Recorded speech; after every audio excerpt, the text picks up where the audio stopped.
빨리 가는 것 같습니다. 벌써 2018년도가 두 번째 주를 맞이하고 있습니다. 올해를 시작하면서 하나님께서 저에게 주신 마음이 있는데요. 이런 마음입니다. 주님이 이렇게 얘기하시는 것 같아요. 아직 주님을 만나지 못한 우리 교회 안에 지체가 있다면 주님을 만나는 말씀을 전해라, 이렇게 말씀하시는 것 같았습니다. 그래서 제가 특별히 올해를 시작하면서 말씀을 전할 때 특별히 개인적으로 아직 주님을 나의 구세주로 만나지 못하셨거나 주님을 알지 못하시는 분이 있으시다면 정말 주님을 만나는 축복이 있기를 바랍니다. 하나님께서 부족한 저를 통해서 하나님의 사랑을 알기를 원하시는 것 같습니다. 특별히 또 우리 성도님 중에 이미 주님을 만나시고 주님과 교제하신 분들도 말씀을 통해서 다시 한번 주님의 사랑을 깨닫게 되는 시간이 됐고 그 뜨거운 사랑을 가지고 주님과 동행하는 그런 축복이 있기를 바랍니다. 오늘부터 시작해서 4주간 그렇게 하나님의 말씀을 전할 예정입니다. 여러분 잘 아시겠지만 이 성경, 여러분 이 성경이 무슨 이야기입니까? 이것이 무엇을 이야기하고 있습니까? 이것은 하나님의 사랑의 이야기입니다. 우리를 향한 그 뜨거우신 하나님의 사랑. 한마디로, 한 절로 요약을 하면 우리가 읽었던 요한복음 3장 16절 말씀입니다. 하나님이 세상을 이처럼 사랑하사 독생자를 주셨으니 이는 저를 믿는 자마다 멸망치 않고 영생을 얻게 하려 하시니라. 아멘. 거듭 말씀드리지만 하나님은 저와 여러분을 사랑하십니다. 그것도 아주 많이요. 이 성경은 그 사랑의 이야기입니다. 하나님께서 우리를 심판하신다라는 이야기, 구약을 통해 이야기하시지만 그 근거는, 그 심판의 근거 또한 우리를 구원하시기 위한 사랑에 있습니다. 우리를 기다리시는 그 사랑이 있다는 거죠. 그 사랑 때문에 하나님은 우리가 아까도 찬양에서 고백했잖아요. 우리를 위해 아들까지 내어주신 사랑입니다. 그 사랑에 대해서 오늘 이야기 나누길 원합니다. 우리는 누군가를 사랑하고 있습니다. 사랑을 받고 있고 사랑을 하고 있습니다. 우리는 나의 아내를, 나의 남편을, 나의 자녀를, 그리고 우리 살아가는 우리의 지인들 사랑하고 있고 사랑받고 있습니다. 만약에 우리가 사랑이 없다면, 우리가 사랑하지 않고 사랑받지 않는다면 참 그것처럼 불행한 것이 없습니다. 그것이 문제라는 거죠. 사랑이 필요합니다. 우리 옆에 분 한번 바라보십시오. 얼마나 사랑스러우십니까? 사랑하십니까? 여기 한번 고백할까요? 주 안에서 당신을 사랑합니다. 우리 고백하십시다. Let's confess. I love you in Christ. 주 안에서 당신을 사랑합니다. 예. 거듭 말씀드리면 우리는 사랑하고 있고요. 사랑을 받고 있습니다. 누군가에게 사랑을 준다는 것, 그리고 사랑을 받는다라는 것은 참 행복한 것입니다. 여러분 잘 아시는 찬양. 당신은 사랑받기 위해 태어난 사람이라는 찬양이 있습니다. 참 유명한 찬양이죠. 모르시는 분이 없으리라 믿습니다. 교회로 오시기 전에도 믿지 않는 분들도 이 찬양을 잘 알고 있습니다. 당신은 사랑받기 위해 태어난 사람. 당신의 삶 속에서 그 사랑을 받고 있죠. 당신은 사랑받기 위해 태어난 사람. 당신의 삶 속에서 그 사랑을 받고 있죠. 참 찬양이 가사가 심플하죠. 어렵지 않습니다. 근데 이 찬양이 참 인기가 많습니다. 왜 그럴까요? 왜 그렇다고 생각하세요? 우리에게 정확한 진리를 알려주고 있기 때문에 우리에게 필요한 것, 바로 사랑을 당신은 받고 있다라는 진리를 알려주고 있기 때문에 우리는 이 가사 그대로 사랑받아야 할 존재들이고 사랑을 해야 할 존재들입니다. 무지 간단한 가사지만 이 진리를 알려주고 있기에 이 찬양은 유명합니다. 사랑은 참 귀한 것입니다. 세상이 사랑 그게 다냐라고 이야기하지만 사랑처럼 귀한 것 어떤 것도 없습니다. 하지만 우리에게 있어서 우리가 하는 그 사랑은요, 한계가 있습니다. 사랑이라는 단어 참 좋은 단어죠. 그러나 우리들은요, 우리 연약한 우리들은 이 사랑의 정확한 사랑, 진정한 사랑을 할 수가 없습니다. 왜 그럴까요? 우리는 연약한 존재이기 때문에. 우리는 사랑한다고 하지만 꼭 조건이 붙습니다. 예수님처럼, 하나님처럼 사랑할 수 없습니다. 저 같은 경우에요, 제가 결혼 전에 다짐한 것이 있습니다. 내 아내에게 절대 눈물 안 흘리게 할 거야 라는 게 저의 다짐이었습니다. 여기 계신 우리 형제님들 다 이런 다짐 한 번씩은 하셨으리라 믿습니다. 내 아내, 내 사랑하는 이에게 눈물 절대 흘리지 않게 할 거야. 근데요, 그게 얼마나 갔나? 딱 1년 간 것 같아요. 1년도 긴 건가요? 예. 결혼 1주년이 됐습니다. 미국 유학을 왔고 유학하면서 너무 고된 수업에 지쳐 있었습니다. 1주년 날이 되었는데도 불구하고 제가 집에 돌아와서 바로 소파에 뻗었습니다. 그리고는 잠이 드는 것 같아요. 1주년 그날 잠이 들었습니다. 소파 위에서. 우리 아내가 저에게 얘기합니다. 여보, 여기서 잘 거야? 그러는 거예요. 조용한 목소리. 나 여기서 잘래. 심각해지는 거예요. 갑자기. 다시 한 번 몇 분 있다 다시 오는 거예요. 여보, 여기서 잘 거야? 그랬더니 잠시 후에 잠결에 제가 들었는데 우리 와이프가 울고 있는 거예요. 방에 가서. 울고 있으면 안 되잖아요. 안 울게 할 거라는 게 제 결단이었는데 너무 놀라서 왜 울어? 왜 울어? 저는 그 이유를 몰랐습니다. 근데 나중에 깨달았습니다. 저는요, 혼자 자는 게 익숙해요. 혼자 잘 잡니다. 그도 그럴 것이 저는 위에 누님 두 분이 있는데 항상 누님 두 분이 같이 자고 저는 혼자 잤습니다. 그래서 혼자 자는 게 익숙합니다. 그리고 어렵게 문제가 되지 않습니다. 근데 저희 아내는 달랐어요. 저희 언니가 있는데 항상 언니하고 같이 부둥켜 안고 잤답니다. 그래서 혼자 자는 게 익숙하지 않은 거예요. 특별히 결혼 1주년 때 혼자 잔다는 게 감당이 안 되는 거죠. 그래서 온 거예요. 근데 그걸 저는 몰랐던 거죠. 와이프를 사랑한다라고 고백을 하고 절대 눈물을 흘리지 않게 할 거라는 저의 다짐은 그렇게 깨졌습니다. 사랑이 아니었던 거죠. 이것이 우리네 부족한 사랑입니다. 그 사람을 안다고 생각하고 배려한다고 생각하지만 그렇지 못하는 게 우리 연약함입니다. 1년도 가지 못하고 한 달도 가지 못하는 것이 우리 사랑입니다. 처녀 때는 이 사람이면 오케이야. 이 사람이면 평생 황홀하게 살 것 같아. 근데 그게 10년 이상 가나요? 아니죠. 절대 아닙니다. 그렇다고 우리 남자들도 마찬가지입니다. 우리 남자들도요, 이 와이프랑 이 사람이랑 정말 행복하게 살 거야 라고 이야기하지만 5년을 못 가는 게 우리 현실입니다. 솔직히 우리의 사랑은 다 조건적입니다. 이거 거부할 수 있나요? 남편을 위해, 아내를 위해 산다고 하지만 온전한 사랑이 아니라 조건이 있는 사랑입니다. 내가 살기 때문에, 내가 사랑하기 때문에 남편을 사랑하는 거죠. 남편이 나를 위해 돈을 벌어다 주기 때문에 남편을 사랑하는 것이죠. 그것이 우리의 사랑의 실제입니다. 결혼을 앞둔 한 30대 남자가 있었습니다.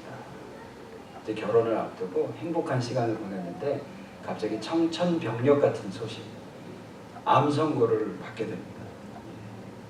그 암 선고를 받았는데 애인이 있잖아요. 그 애인이 그 남자를 너무 사랑해서 암 선고를 받았지만 그 남자를 수발을 합니다. 점점 안 좋아져서 결국은 마지막에 이제 자기 화장실도 똥오줌도 가리지 못하는 상황이 된 거예요. 그 상황까지 됐는데도 이 애인은 이 남자를 수발합니다. 그리고는 이제 죽음의 문턱에 앞에 있어서 이 남자가 이 애인에게 이야기합니다. 자기 나 사랑하지? 내가 가는 길에 같이 안 갈래? 이렇게 얘기했다는 거죠. 그 얘기를 듣고 이 애인이 이 남편에게, 이 남자친구에게 대답할 수 없었습니다.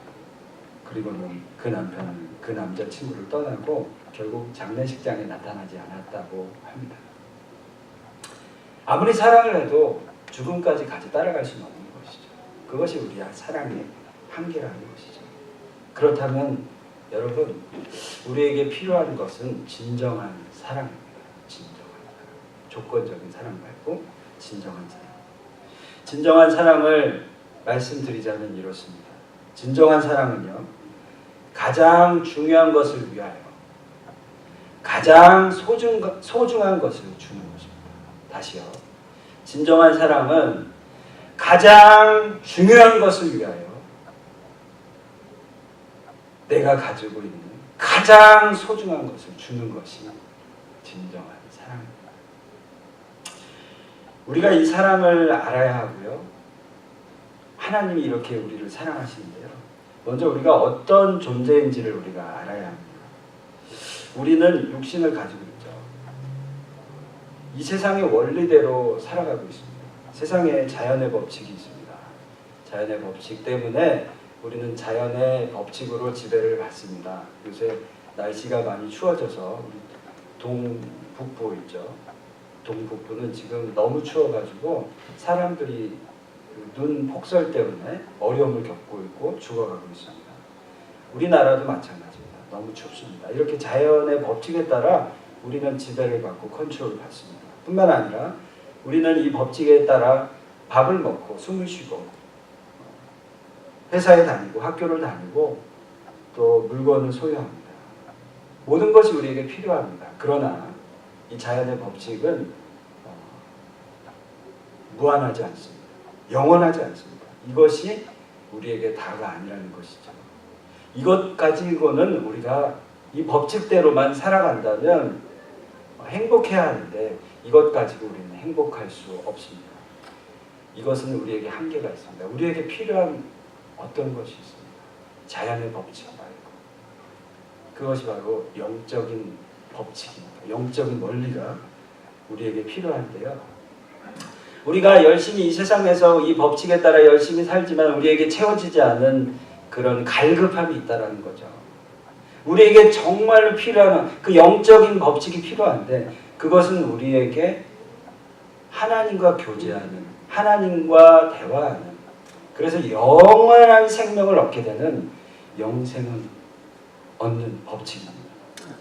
이것 때문에요. 하나님을 갈급하는 이 심령 때문에 우리가 이 인생에서 다 이룰 것 같지만 채워지지 않는 이 어떤 것 때문에 사람들은 실제 그 마음속에 종교성을 다 가지고 있습니다.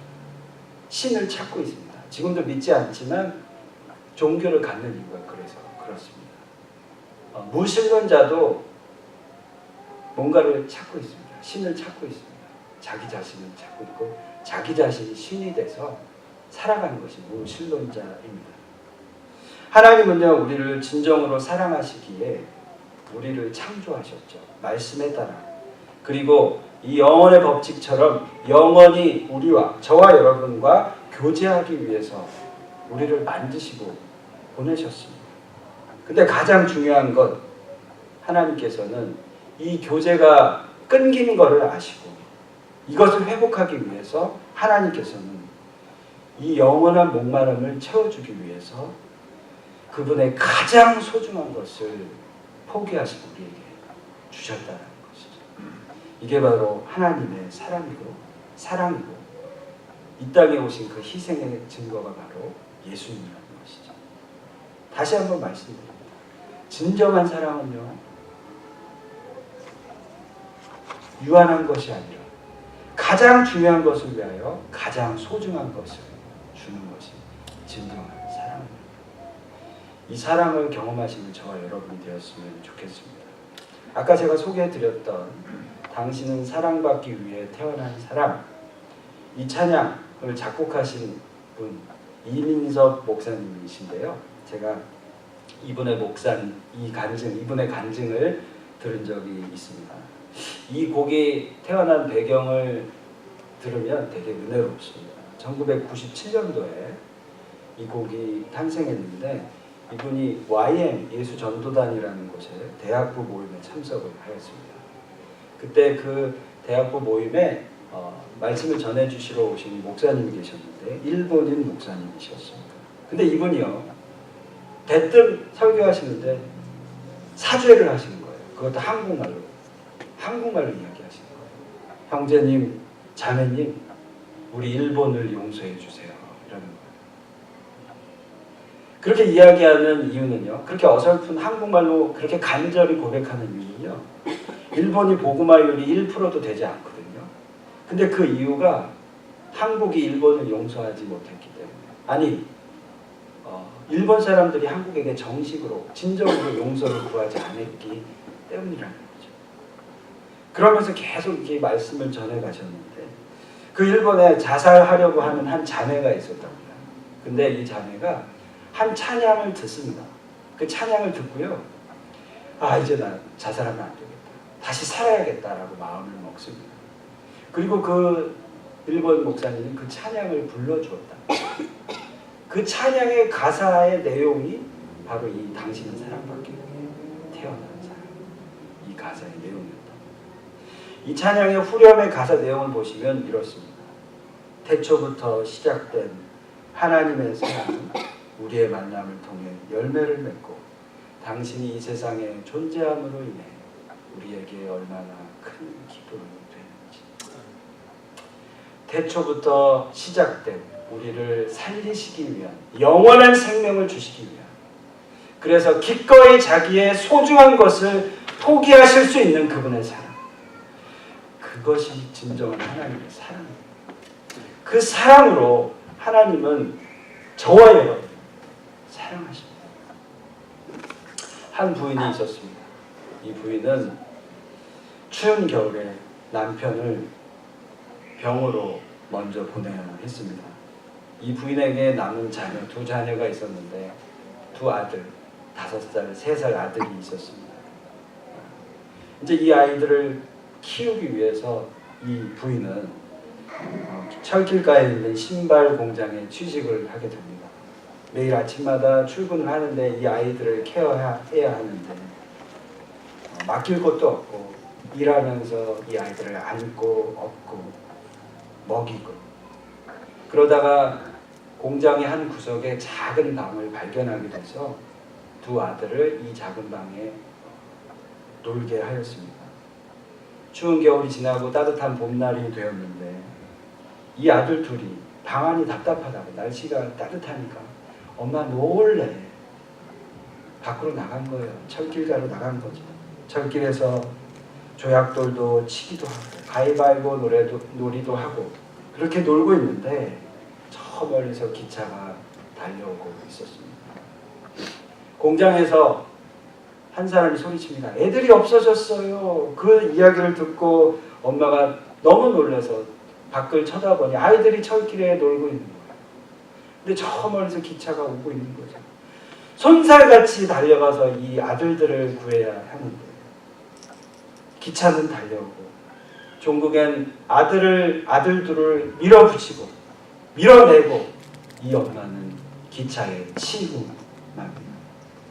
동네 사람들이 이 엄마의 장례를 치르고 2 아들들은 고아원으로 보내집니다. 어른이 돼서 이 2 아들들이 엄마를 생각하면서 엄마의 무덤에 묘비를 세웁니다. 이렇게 그 묘비에 이렇게 기록하였습니다. 어머니, 우리 어머니, 사랑하는 우리 어머니, 어머니, 우리 어머니, 사랑하는 우리 어머니. 어머니가 참 이 아들들을 사랑했는데요. 이 아들들을 사랑한 이 절정은 무엇일까요? 정말 그 사랑의 절정은 무엇일까요? 그 절정은요. 기찻길에 놀고 있던 그 절정은요. 기찻길에 놀고 있는 아이들의 생명을 건지고 자신의 목숨을 기꺼이 버리는 것이 그 사랑의 절정입니다. 이 사랑의 절정은요. 그저 이 아이들 먹여 살리기 위해 몇백 원 돈 벌어서 살린 것이 절정이 아니라 이 엄마의 사랑의 절정은요. 아이들의 생명을 건져내기 위해서 그 자신의 생명을 기꺼이 내어 버릴 수 있는 것이 바로 사랑의 진짜 절정이라는 거죠. 하나님의 사랑의 절정도 이와 마찬가지입니다. 그분이 우리를 사랑하신다는 그 절정, 그 근거는요, 우리에게 영원한 생명을 주시기입니다. 이 삶에서 자연의 법칙대로 그대로 살다가 죽는 삶이 아니라 영원히 그분과 동행하시기 위해, 동행하게 만들기 위해 기꺼이 자신의 소중한 아들, 그 외아들 예수 그리스도를 버린 것, 그것이 바로 하나님의 사랑의 절정입니다. 그렇게 하나님은 저와 여러분을 사랑하십니다. 세상에 수많은 소리가 있지만, 수많은 행복이 있지만 그것은 영원하지 않습니다. 그러나 하나님의 사랑은 영원한 것이죠. 요한일서 4장 9절에서 10절은 이렇게 얘기합니다. 하나님의 사랑이 우리에게 이렇게 나타난 바 되었습니다. 하나님이 자기의 독생자를 세상에 보내시는 그로 말미암아 우리를 살리려 하십니다. 사랑은 여기에 있으니 우리가 하나님을 사랑한 것이 아니고 하나님이 우리를 사랑하사 우리 죄를 속하기 위하여 화목 제물로 그 아들을 보내셨습니다. 우리가 신앙생활을 하면서 가장 중요한 것 하나, 바로 기억해야 할 사실은 하나님은 저와 여러분을 사랑하신다는 것이죠. 이것이 우리의 신앙의 뿌리로 되어진다면 우리는 절대 흔들리거나 방황하거나 멀어지지 않습니다. 세상의 법칙에 살아가는 것이 아니라 이제는 하나님의 법칙으로 승리하시는 저와 여러분이 되었으면 좋겠습니다. 이 사랑을 몰라서요, 이 하나님을 알지 못해서 많은 사람들은 이미 하나님께서 우리를 사랑하시는데도 불구하고 그 사랑을 알지 못합니다. 경험하지 못합니다. 왜 그럴까요? We do not know. We do not experience His love. Even though God loves us. Why? 그 이유에 대해서는 다음 주에 나누겠습니다.